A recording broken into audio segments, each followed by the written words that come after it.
Ral Dervick had precisely two rules when scavenging. Don't touch glowing things, and don't open locked doors with warning signs written in 3 or more languages. On the 16th rotation of the orbital cycle, he broke both. Technically, the thing hadn't been glowing until he touched it, and the sign outside the vault wasn't exactly written, more like etched in pulsing psychotropic symbols that rearranged themselves when you tried to read them, then whispered ancient regrets directly into your frontal lobe. Still, Ral had bills. Or at least debt-collecting slugs that counted as bills, and they didn't much care if a vault whispered about the end of time. The old military bunker was half swallowed by the desert, its roof long since melted in some forgotten plasma exchange. Sand hissed between the seams of his boots as Ral stepped over bones that were definitely too symmetrical to be human. He pushed open the rusted hatch. The air inside tasted like old socks and regret. His boots squelched, promising. Then he saw her. At first he thought it was a statue, too still, too perfect, too wrong to be alive. But the air vibrated faintly around her. Time stuttered. The lights overhead flickered, then flared, then decided to stay dark just to be petty. She was seated cross-legged in the center of the chamber, bound in translucent restraints that looked like glass but hummed like particle fields. Her skin shimmered. Not metallic, not scaled. Something between ultraviolet and memory. And her eyes. He blinked. She was staring at him. "Hi," he said, because Ral Dervick was a professional, and professionals always greet apex horrors politely. She didn't reply. Didn't move. Ral checked the panel beside the door. Half the system was in ancient Milithek, which he didn't read, but he recognized enough to know. Class 5 containment, which for context was normally used for black hole fragments, haunted AI cores, and once famously, a telepathic goat that ate causality. "Right," he said aloud because silence made his brain itch. "So, you're clearly not just someone's ex-wife they left here after a bad divorce." Still no response. The control panel had one option blinking. Emergency override. There was no key code, just a handprint. Ral looked down at his own hand, then at hers, then back at his. "Oh, that's clever," he muttered. "Make the release biometric, but key it to the first idiot who finds it." The moment he touched the panel, it screamed. Not audibly. No, that would be too gentle. It screamed in his teeth. Then it stopped. The field fizzled. The restraints cracked like ice under sunlight. She stood. Ral took a step back. "Right. So this is the part where you vaporize me, yeah?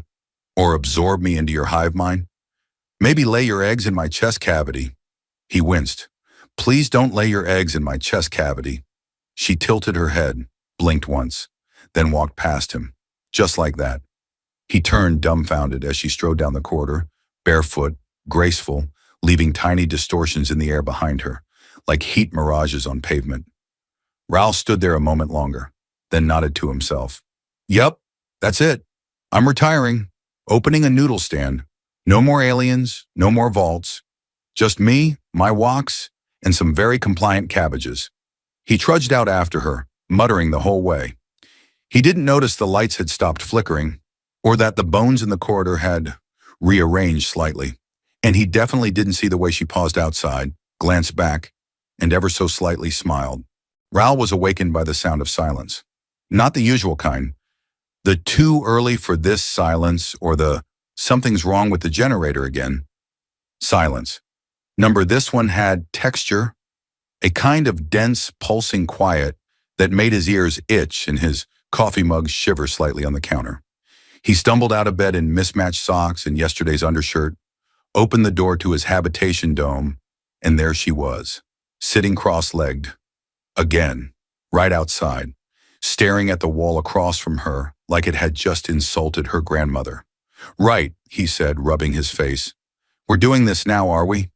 She didn't blink or move. "I mean, listen," he went on, gesturing vaguely at her and then at the world in general. "You're welcome, I guess, but I'm not really a guardian type. I own one frying pan, half a couch, and an AI roommate who communicates exclusively in jazz insults." A mechanical cough issued from inside. Correction, Raoul called over his shoulder. Used to be jazz insults. Now he just plays the same saxophone riff every time I make a mistake. A mournful sax trill echoed from within. See? The woman didn't react. Raoul crouched beside her, careful not to get too close. There was a faint field around her.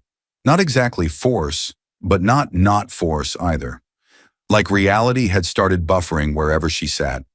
Look, he said, I get it. You've been locked up for a while. And sure, I may have technically released the universe's most dangerous nap enthusiast. But this isn't a buddy comedy. You don't have to follow me around like I'm your emotional support scavenger. She blinked, slowly, then looked at his face. That was new. Raoul straightened. Okay, progress. Expression of mild recognition. Next up, verbal communication. Maybe even a name. He smiled, hopeful. Can I call you Glowstick?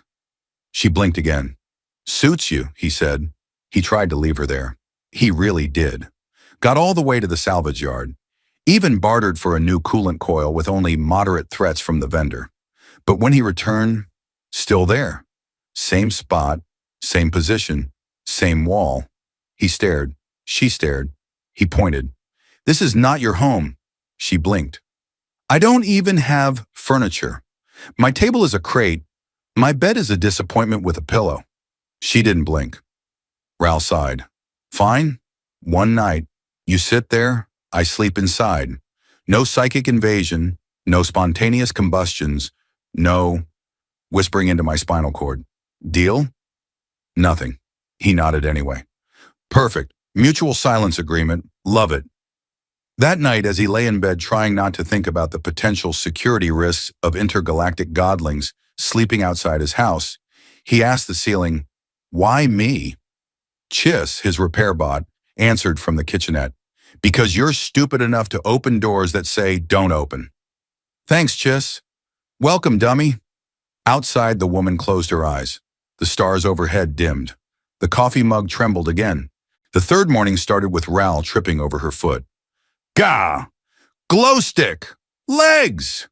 She didn't flinch. He, on the other hand, face planted into a bucket of nutrient paste he'd been planning to trade for soap. The scent was somewhere between hot cabbage and post-apocalyptic foot. He sat up groaning. She tilted her head slightly, watching him wipe beige goo off his chin with a rag that arguably made it worse. I've had relationships with fewer boundary issues, he muttered. At least they knocked before haunting me. He stood, slapped the bucket aside, it sloshed in protest, and pointed at her with the rag. Okay, new rule. If you're going to sleep outside my door like a loyal death deity, move your limbs in the morning.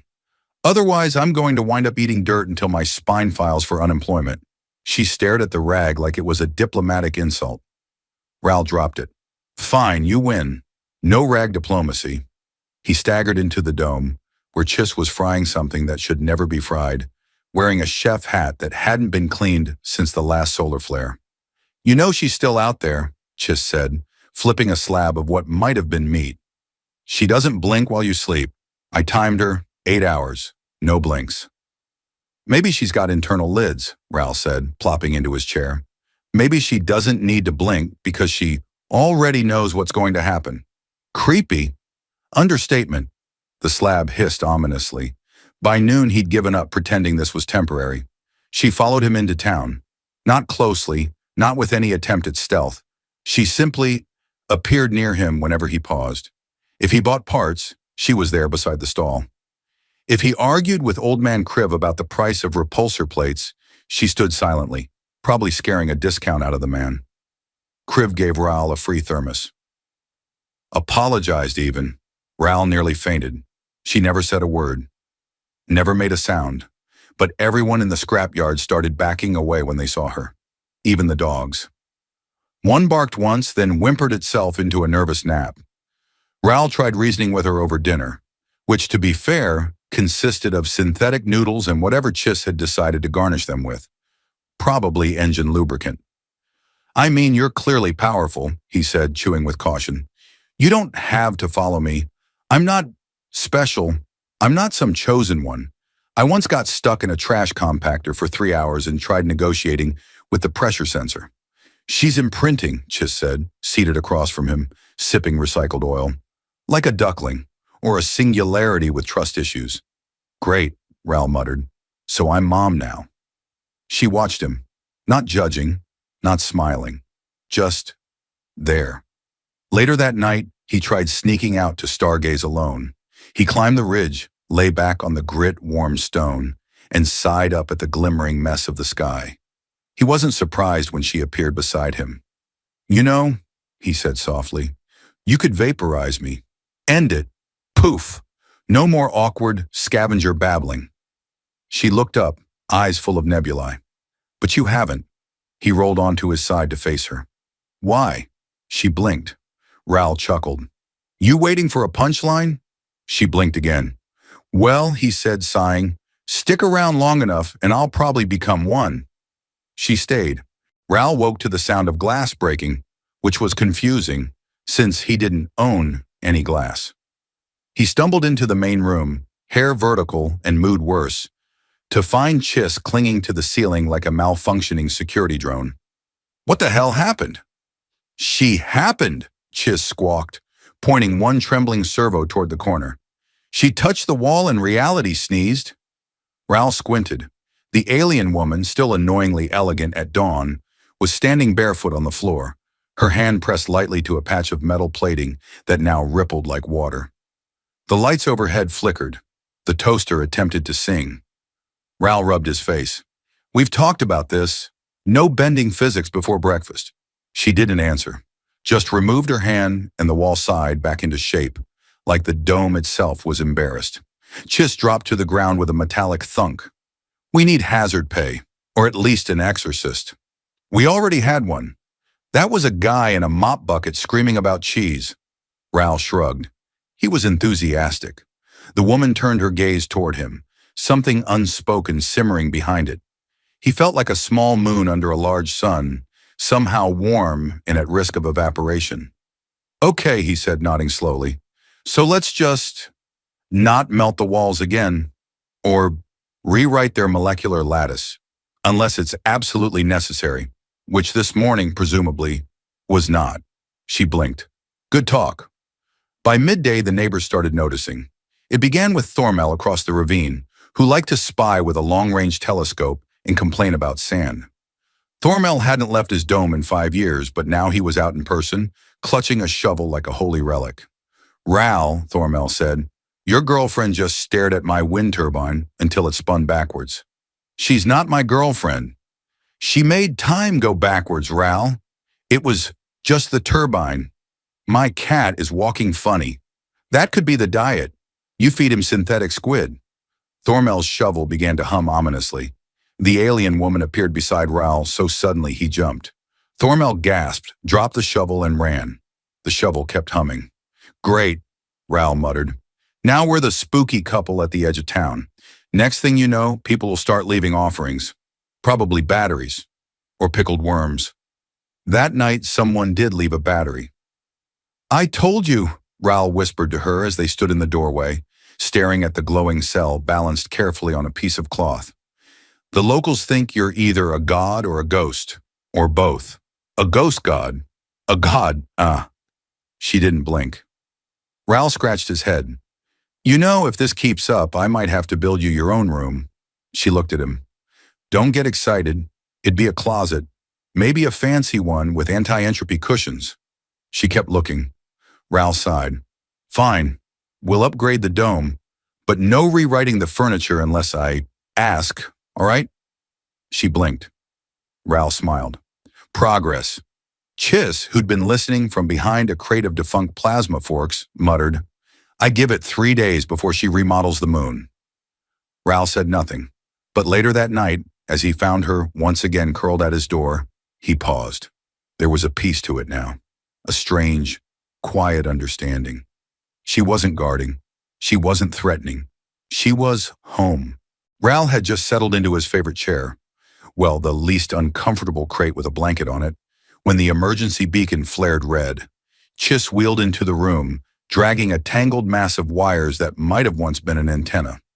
We've got company. And by company, I mean something with authorization codes older than you and a weapon signature that could turn this whole dome into cosmic gum. Ral groaned. Tell them we're closed. Chiss tossed the wires down like a dropped noodle bowl. They're not calling for tea, genius. They're scanning for her. He didn't have to ask who. The alien woman was already standing at the dome's edge, head tilted slightly as if she were listening to the cosmos trying to gossip. Ral joined her, squinting at the sky. A faint glimmer moved against the stars. Too slow for a comet, too fast for casual traffic. Something big, something classified. He rubbed the back of his neck. I told you this day would come. She didn't look at him. I also told you I was going to retire and open a noodle stand. That clearly didn't happen either, but here we are. The glimmer in the sky pulsed. A coded burst flickered across the frequencies, trying to handshake with the dome's transponder. Chiss growled. Should I answer it with sarcasm or just let the auto response pretend we're a roach nest? Go with sarcasm. Feels more honest. Ral stepped back, looked at the woman again. You know, you could have told me, before now, that you were, I don't know, a high-tier extra-dimensional threat. She blinked. You didn't think that was relevant? She blinked again. I swear your entire communication strategy is built on dramatic silence and passive staring. She finally turned to face him.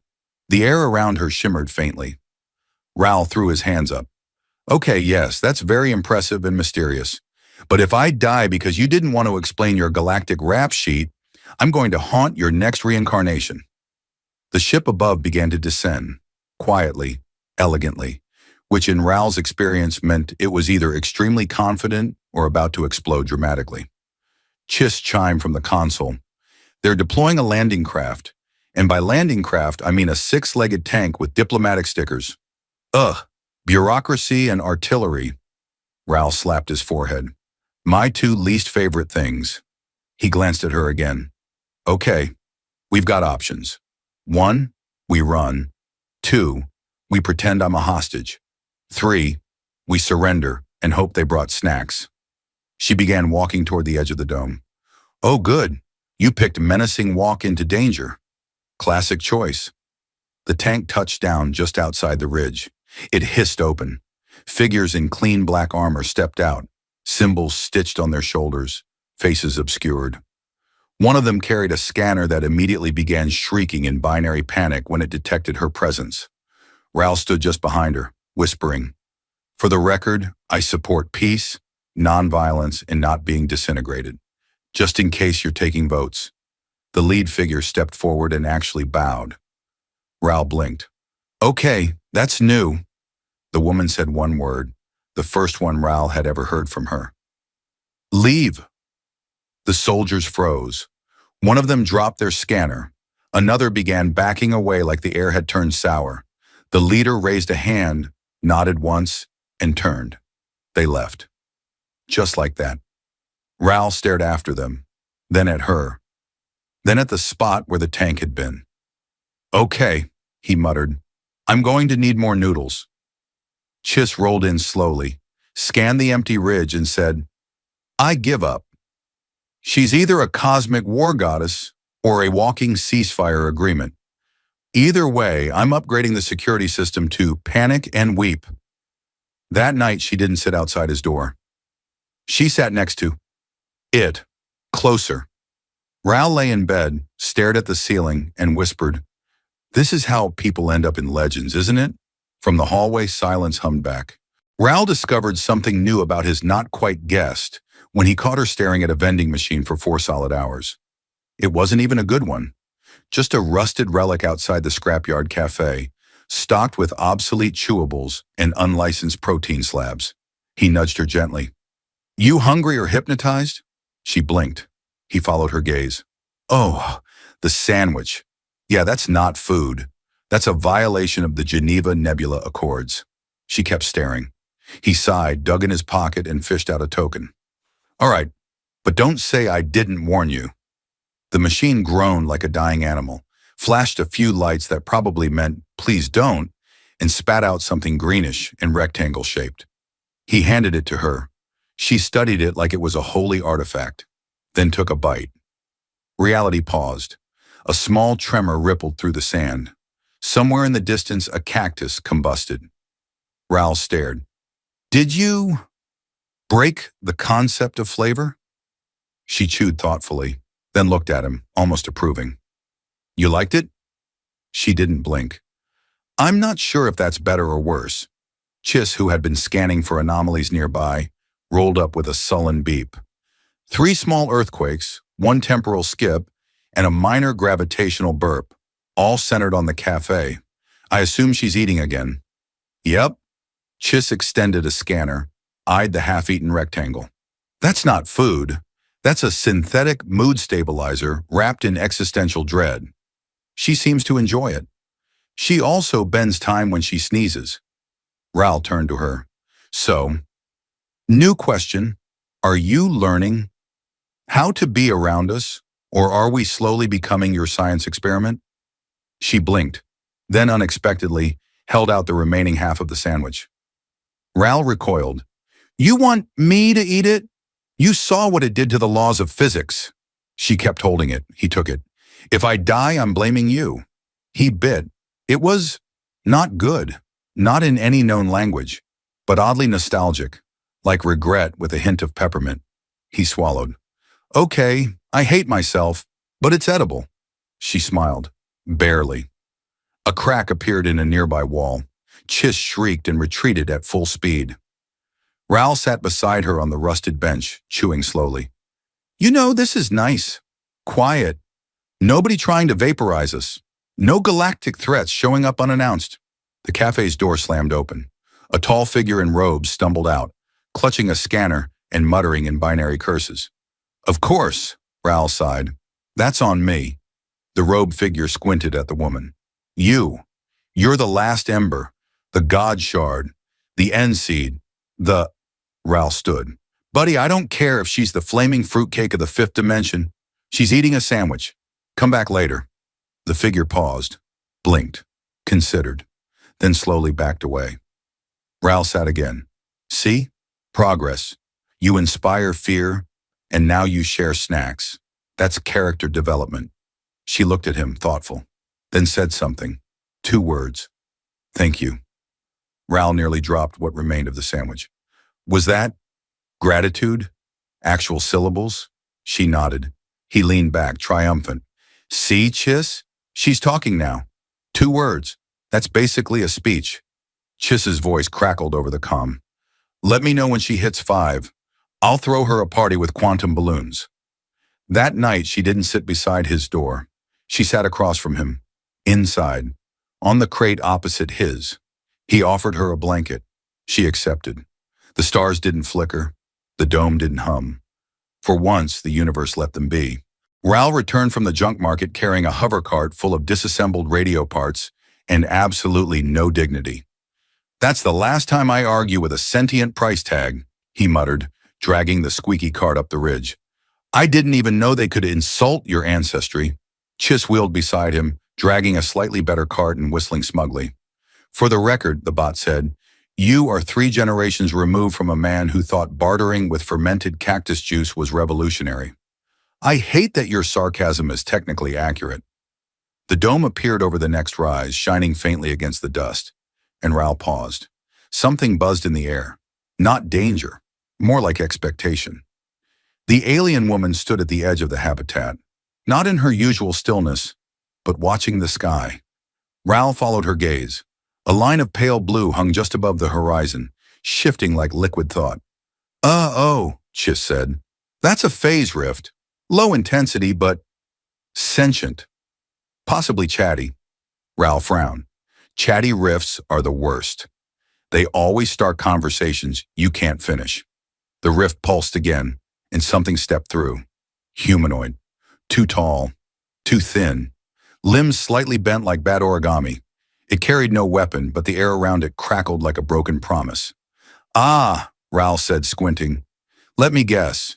You're here for her. The figure tilted its head, face hidden beneath a veil of folding light. When it spoke, the voice came from everywhere, and also inside Ral's left molar. She is incomplete. We are the final algorithm. Chiss groaned. I knew this would happen. Cosmic metaphors and smug syntax. We're in boss battle territory now. The alien woman stepped forward. Calm, steady. The figure extended a hand. Return to the hole. You are the shard that unbalanced the code. She said nothing. Raoul scratched his neck. Okay, well, while you're both glaring dramatically, might I offer a counterpoint? She seems pretty balanced now. Eats weird food, shares blankets, doesn't melt anyone on Tuesdays. I think she's doing great. The figure didn't move. She is entropy caged in shape. You cannot contain what you do not understand. Raoul rolled his eyes. That's exactly what my ex said before she left with my vacuum cleaner. The alien woman looked at him, then took a slow step back, away from the figure. No, she said. I choose. The figure flickered. Raoul blinked. She talks now. That's called sentience, free will, general sass. Take your pick. She's not yours. The air cracked. The figure extended one finger toward Raoul. A ripple of warped gravity surged forward, then stopped. The alien woman raised her hand. Just one. The ripple dissolved. The figure staggered. She chose, Raoul said, crossing his arms. So unless you've got a better offer than leftover noodles and emotional growth, maybe walk it back through your shiny nonsense portal. Silence. Then the figure took a slow, gliding step backward. One more. The rift folded shut like a sleepy eye. Chiss beeped in disbelief. Did we just win a metaphysical debate with sarcasm and carbohydrates? Raoul patted the bot's dome. Never underestimate the power of a good noodle and a bad attitude. That night, they all sat around the crate table. Even Chiss. The alien woman tried a new flavor packet, volcanic shrimp, and didn't collapse space. Raoul smiled at her. You're not just the last ember. You're family now. Dysfunctional, terrifying family, but still. She blinked, then said softly, Raoul. He froze. Chiss dropped a fork. Raoul cleared his throat. Okay, that's it. We need a celebration. I vote cake. You can't bake. I can try. The stars twinkled. The dome held. For once, they laughed. The toaster exploded again, but this time no one panicked. Raoul just sighed, pulled the smoldering remains from the wall, and waved away the sparks.